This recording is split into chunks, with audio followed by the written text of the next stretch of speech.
Welcome to the Having It All podcast, the show about what it takes to live an abundant, loving life. My name is Matthew Bivens, and each week I'm helping you get out of your head so that you can truly have it all. Let's do it. What is up, everyone? Today I'm excited to bring you part 2 of my conversation with Chris Perez.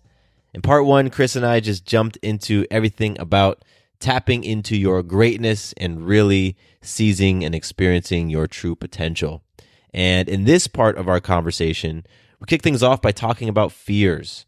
Yeah, we get into fears, into judgments, into all that stuff that really slows down the wheels and kind of mucks us up and prevents us from building that momentum and truly tapping into those beautiful, powerful, healing, transformative aspects of ourselves. And so Chris has some personal experience with fears, and he really drops some amazing gems in that portion of our conversation. And we also get into talking about just how you can build momentum and the power of making small decisions, those little choices that you have to make throughout your day, and how you can build momentum in that ways. And we wrap things up by talking about leadership, which truly and honestly is where Chris shines. He is a student of leadership. Like, he literally went to school to study leadership. He also has been in the Army, where leadership was really instilled in him in some very intentional and direct ways. And so Chris is a phenomenal resource to learn leadership through. I highly recommend that you connect with Chris online on social media.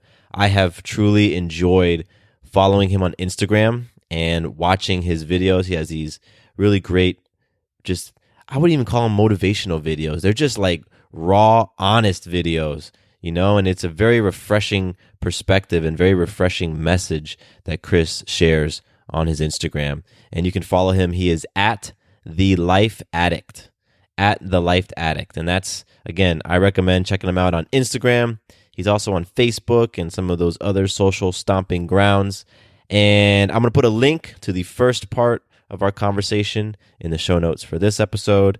And I've been talking too much, so let's jump right into the conversation. It's going to pick up right in the middle of my conversation with Chris, so let's do it. You mentioned that when you go through your self-discovery process, and you really start to assess where those things are coming from, it can be uncomfortable and it can be scary. And so, Absolutely. It's great to talk about these things and these, and just talk about these concepts and say, yeah, it's better to live without fear. And boy, your life would be so much more amazing if you could drop the judgment, right? That's one thing. But then actually getting into the practice of that stuff and actually getting down to okay, so what is all that? How do you do that? How do you actually navigate those things? Well, I'm curious for you, is in your life experience, the times when you've mustered up the courage to take that inward look, what helped you find either peace in the discomfort, or what helped you be okay with feeling uncomfortable and being okay with being scared out of your mind? What was it that got you to continue to move forward with the process, as opposed to shutting down in that moment when everything in your body is telling you, no, go the other direction. Don't do this because this makes us feel weird. This makes us feel anxious. But you're like, you know what? No, Right. I'm going to continue. For you, why have you continued? So, and thank you so much for that question. That takes me to a great place that I love reflecting on and bringing to light at any chance I get. But it started last year. I had to leave my family for about 8.5 months for a deployment with the military, and it started off pretty rough. Now, it wasn't not along the lines that we weren't in a combat zone or anything of that nature. We were in El Salvador, but in my personal life, it started off pretty rough. Something happened that really caused me to go inward, Matt, in a way that I can't even explain, because it was about 2 weeks into an 8-month trip down there.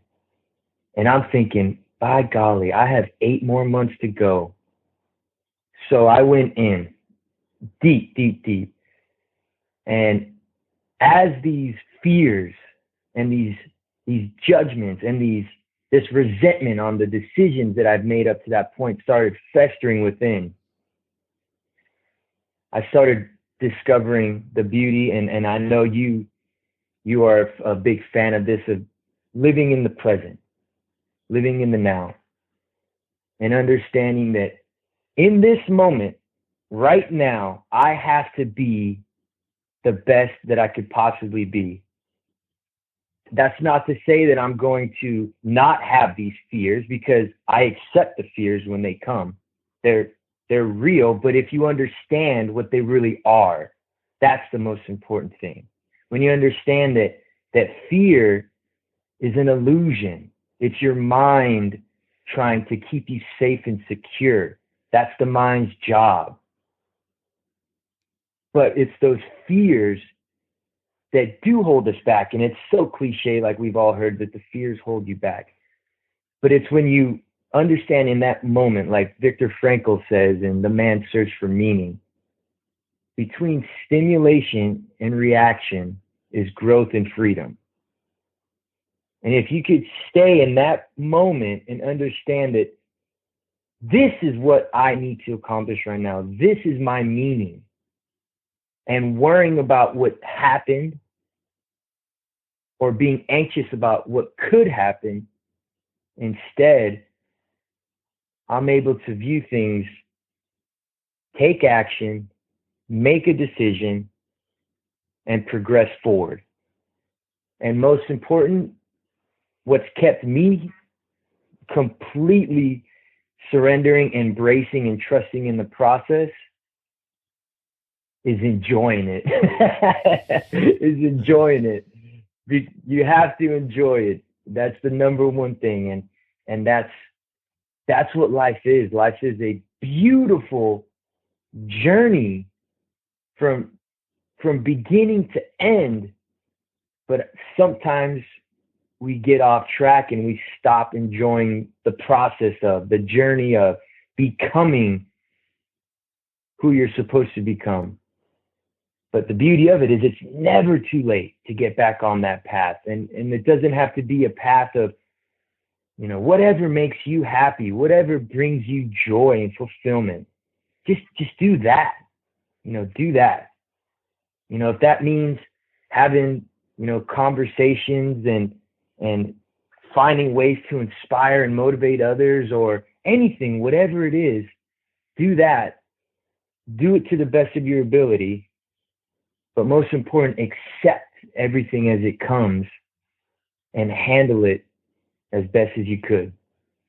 And don't second guess yourself, because when you start choosing yourself, that's where, on the other side of that is where all our greatness resides, I believe, man. That's powerful, man. Thank you. So what I heard you say is that, what keeps you in that feeling, that uncomfortable state, what keeps you moving through that when you're presented with the fear is, the understanding that there's something powerful and beautiful and great on the other end of that fear, on the opposite side of that fear, and that the fear itself is simply your mind doing what it's supposed to do. It's absolutely, it's creating that experience for you, and also, for you look to be with the experience, understanding that the experience that you're having is that's what's happening here in the present, and you're able to recognize that, when you're feeling regretful, that's you living in the past, and when you're feeling anxious, that's you living in the future. And so you're able to recognize what it feels like to be in the present moment, and understanding that the present moment is really where it's at. And then I also heard you say that truly, I'm sort of extrapolating here a little bit, but going through your process and doing that deep dive and that self-awareness. For you, there's some juice in that for you, because that in and of itself, the process and that journey, that lights you up. And so for you get some fulfillment out of that process itself. 100%, 100%. And just to add to the suffering piece and the understanding of that, on the other side of fear is everything that we're looking for.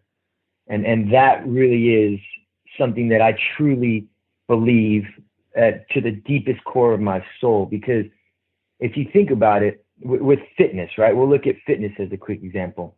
When we're in the gym, when we're running, when we're swimming, we're literally tearing our bodies apart. We're literally putting our bodies through pain and suffering. But that feeling that you get once you complete that workout, once you finish your swim, once you finish your run, that's something that is, you just can't explain how good you feel. We call it a high. Whenever yeah, let's call it a high. Yeah, like that's absolutely. Yeah, like they call it the runner's high or whatever. Like literally, it's like being high. Absolutely, all the neurochemicals have been released. Yeah. You have pushed through that resistance. That resistance reared its face. You didn't want to put your shoes on. You didn't want to step outside into the cold. You didn't want to get out there and do exactly what you know is good for you, but you did it anyways. And that's where that self-discipline comes in. And when you do it, not only does it feel amazing, but you start creating that momentum. And then that momentum carries into all areas of your life. So that's when I refer to embrace the suffering, persist through the resistance.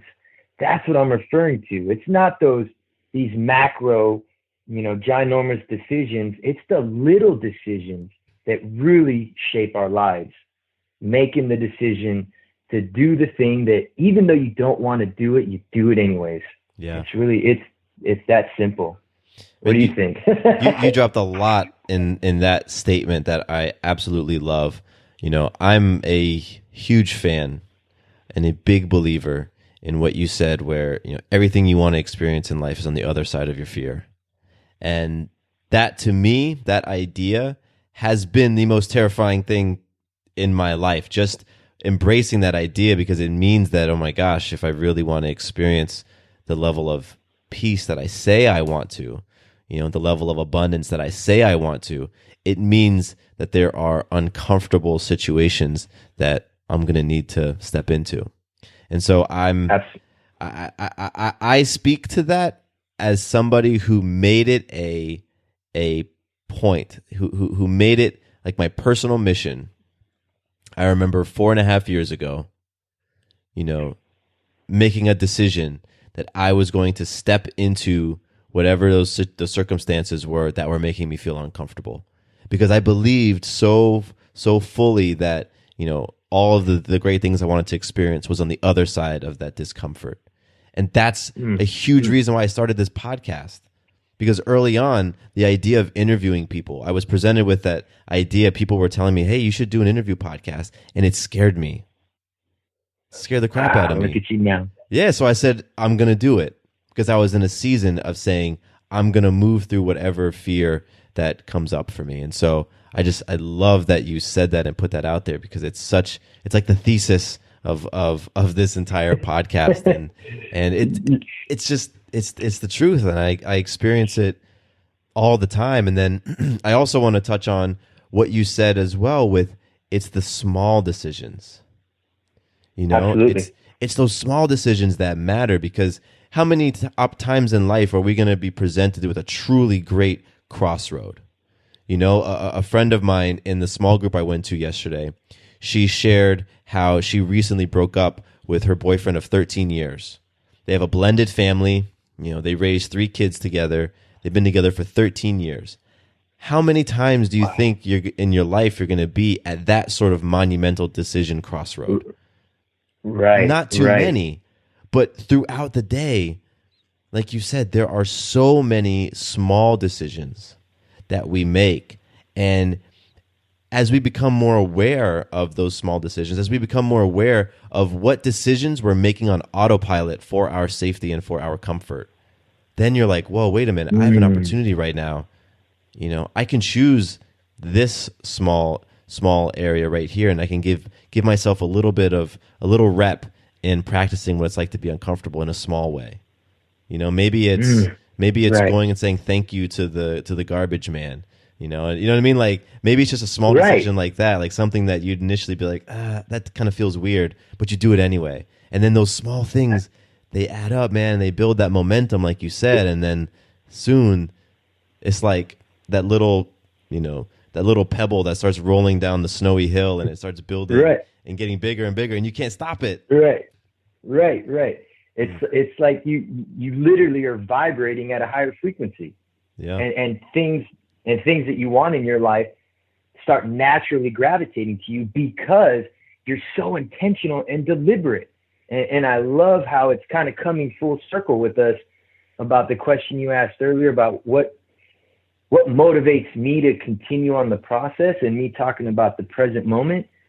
I think that if you're present, you're going to view and you're going to realize and be and identify with those small decisions that Matt, I'm talking so small, like when I come home and every day I hang my clothes up, I make sure that it's done the right way. Such a small decision that seems so insignificant, but it's like you said, it's those being intentional with those little micro choices is what shapes our reality. It does. Because there's so 100%. Yeah, there's so many of them, and you know it's funny. Constant.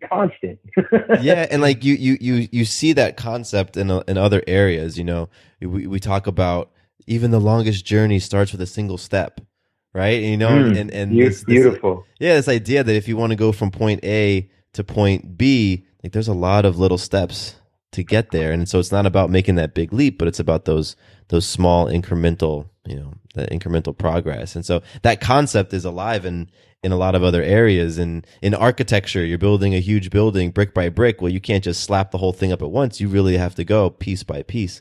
And so we bring that back, and it's the small decisions that we make in our lives throughout the day, throughout the week, throughout the month, that really build into who we become.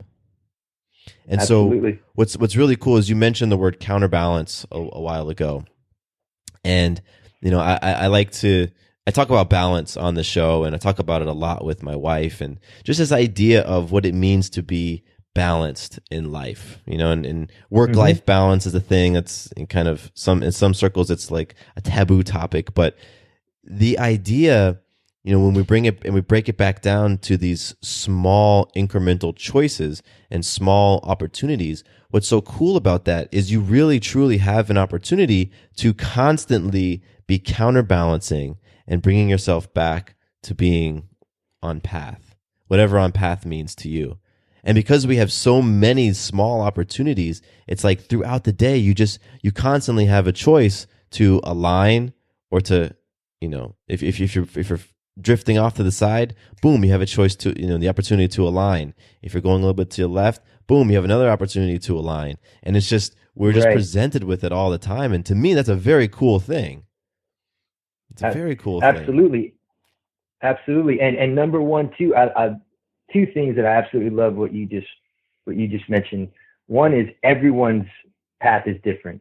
Don't try to mirror anyone else's path. Obviously learn from their experiences and learn from what they've done in their lives, but don't ever try to follow that path, because everyone's got their unique genius. Everyone's got their unique path. And the second one that I loved is when you kind of deviate, because we're all going to deviate. I deviate constantly, but it's being not only self-aware that you're doing it, but not judging yourself when it happens. Yeah. When you make a mistake, accept it understand that it happened and move on and move on. And I think that's kind of a lot of people experience a lot of turmoil and suffering and unnecessary suffering, we'll say, because you both you and I agree that, you know, suffering in a good way is good, but it's that unnecessary suffering of what you did or what someone did to you. Like, that's in the past. That's done. There's no reason to worry about that anymore. So it's not having judgment towards yourself that really helps in create the balance that you just mentioned. And boy, that's a whole other topic to get into, because man, it's, you know, that's a big part of my personal journey, is learning to become my biggest advocate as opposed to my biggest critic. And you know, and shifting the judgment, because it's just, you know, it's energy, right? So it's everything is energy, and all that judgment is me taking energy and putting it in a certain direction, pointing it in a certain direction. So how can we then point that energy in a different direction? And that's, you know, that too is its own process and all of that, and something that I'm continuing to learn, continuing to be humbled by, and continuing to being open to new understanding around judgment and self-love and acceptance and all of that beautiful stuff. Absolutely. And I think the most important thing, because the process is going to take people in so many different directions, of whether it be following a dream or writing a book or starting a business or starting a new workout routine. But it's the decision to embark on the process. That's all that matters. Yes. That's all that matters. Absolutely nothing else matters other than the decision to embark on it. And stick to it, though. You got to be disciplined. You got to be disciplined and stick to it. But it's that first initial decision, like you just said, of, it's so amazing how you're able to be vulnerable like that and say, you know, I'm embarked on this mission, this process, but I still struggle. But it's the fact that you're doing it, or anyone for that matter is doing it. That's what matters. That's all that matters. Yeah, absolutely. You know, and we're human, so the struggle and, you know, the ego and all of that, like that's real. And right. I think it's part of the beauty of all of it, you know, learning how to navigate and experience all of it and just embrace all of it.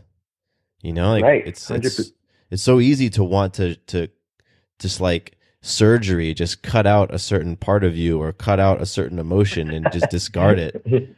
But I think there's really a great opportunity to embrace it in its totality and to learn to love it in your own way. And that's a fun prospect for me. Going on that journey, that sounds like a lot of fun. And that's something I'm signing up for.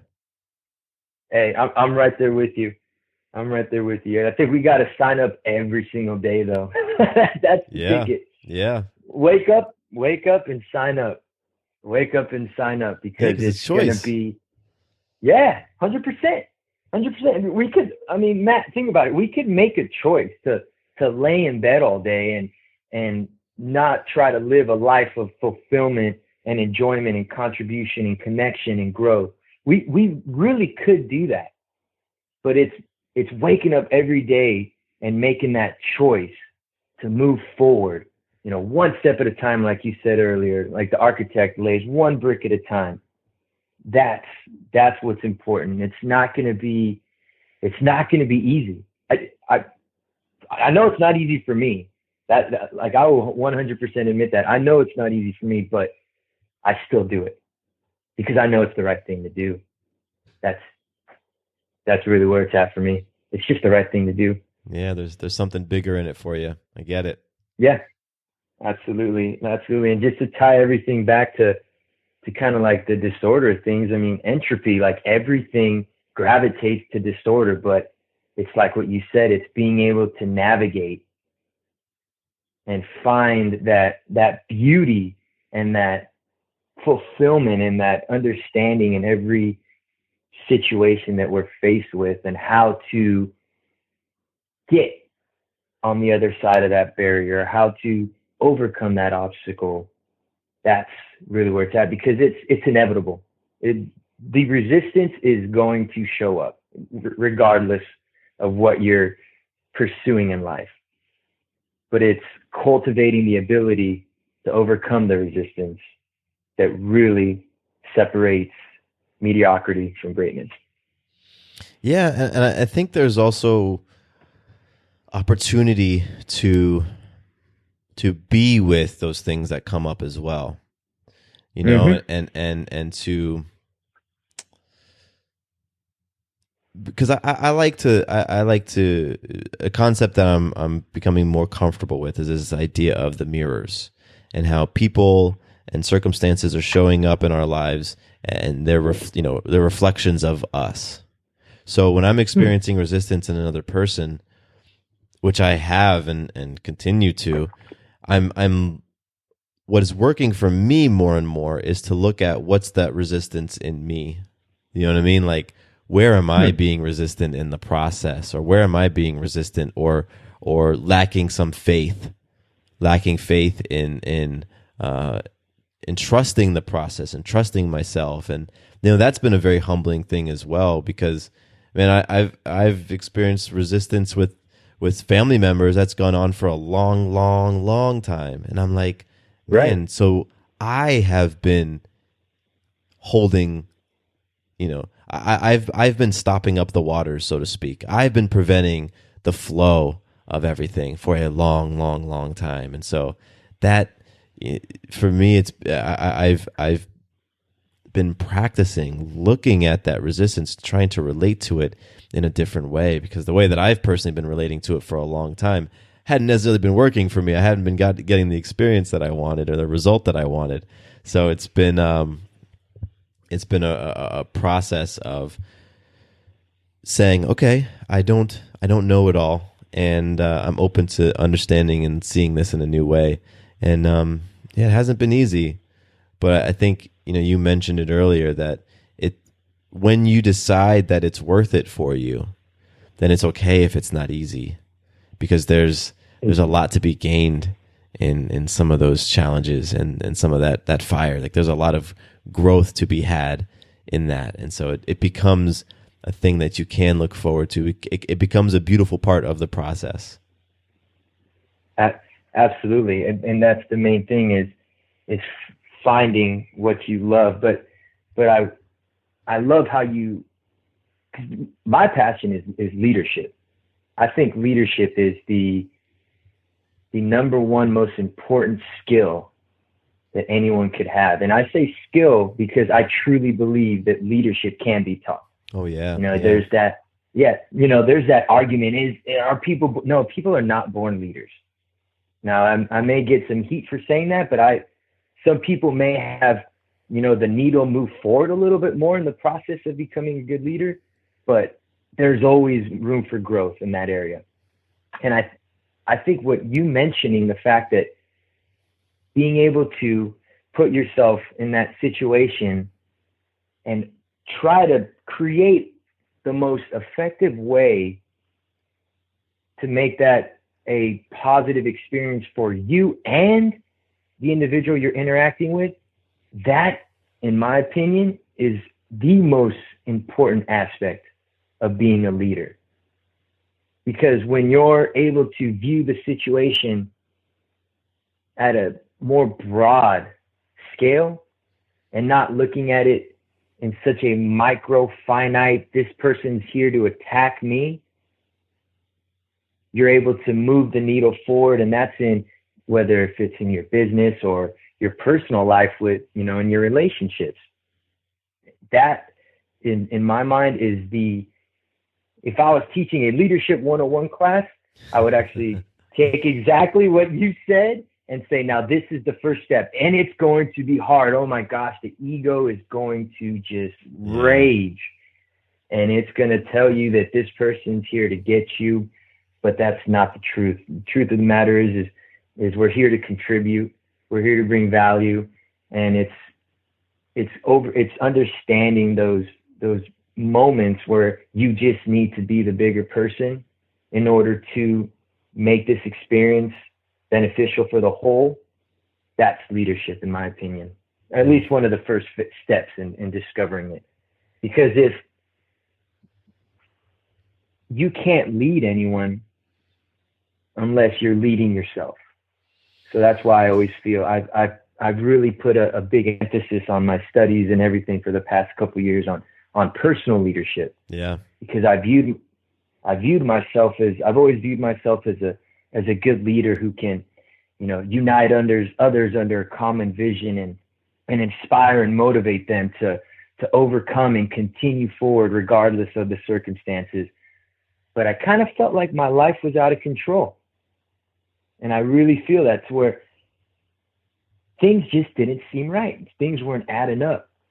And that's when I shifted, everything from external. And like what you mentioned earlier, I did a 180 and I went inward and realized that you have to be focused on personal leadership constantly if you really want to go out there and make a difference in the world, because it's the leaders who are making a difference.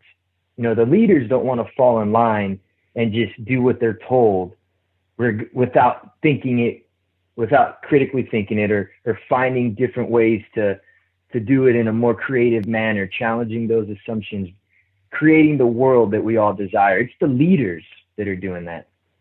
But in order to be effective in doing so, we have to be focused on leading ourselves.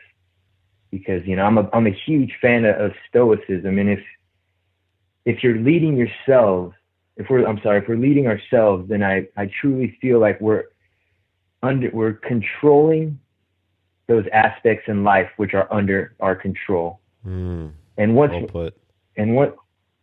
we're doing that, the outside world doesn't seem all that scary, and you're able to be yourself.